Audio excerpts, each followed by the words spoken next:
Now we have a train that travels 30 miles per hour faster than a car.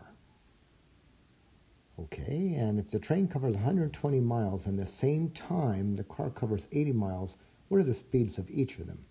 I'm going to draw a picture here so I can get a feel for what's going on. Maybe here's the train, and the train travels, 120 miles right here, and here's the car. But in the same time, the car goes only 80 miles. So this one up here is 120. This one here is 80. Now we want to know what is the speed of the train and the car. So what I'm given up here is this. I don't know those speeds yet, right? We don't know those. But I do know this. The train travels 30 miles per hour faster than a car. So I'm going to introduce a variable. Maybe x could be the rate of what, the train or the car?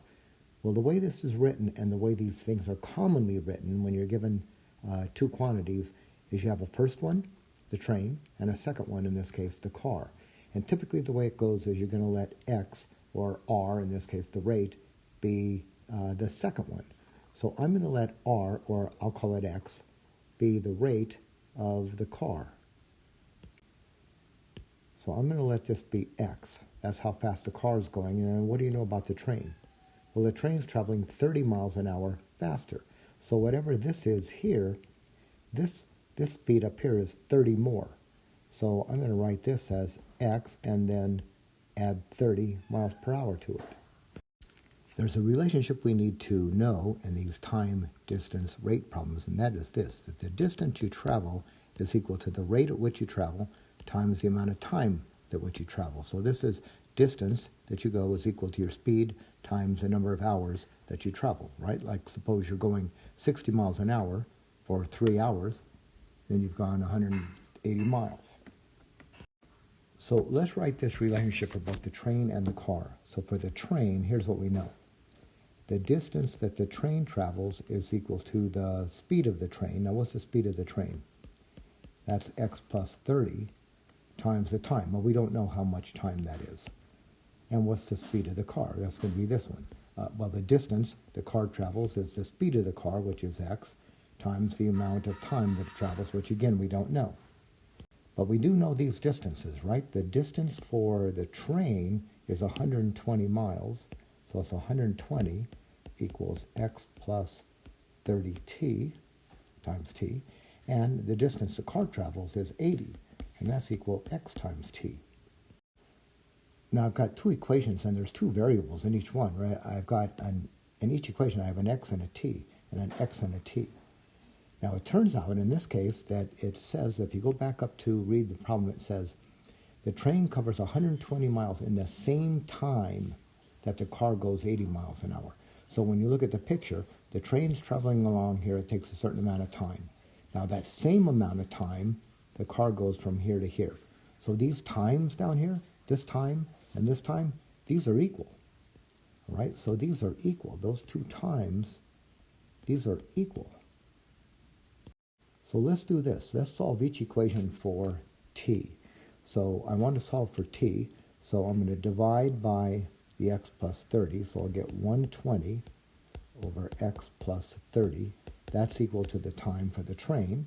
And over here, I can solve for t by just dividing by x. So 80 over x, that's equal to the time for the car. And because these two are equal, we can set these equal. So let's do that. So we'll get 120 over x plus 30. That's equal to 80 over x. We've got a rational equation here. We know how to solve them. We're going to get the LCD. So everything's factored here. So pick out every factor that appears. We have the x, and we have the x plus 30. So I'm going to write this as x, and then times the x plus 30. Now the excluded values, x cannot equal 0, right? It can't be 0 from here, but that would be a speed of 0, which makes no sense. And it can't be negative 30 from here, and that makes no sense either, right? So we're not going to get these values. You can't be going 0 miles per hour and negative 30 miles an hour. So we know what to do because we've solved a few of these rational equations before. We're going to write the LCD alongside each one of the originals. What we're doing is multiplying both sides of the equation by the LCD. So I've written it alongside the very first one, the leftmost term, and I'll write alongside the rightmost term.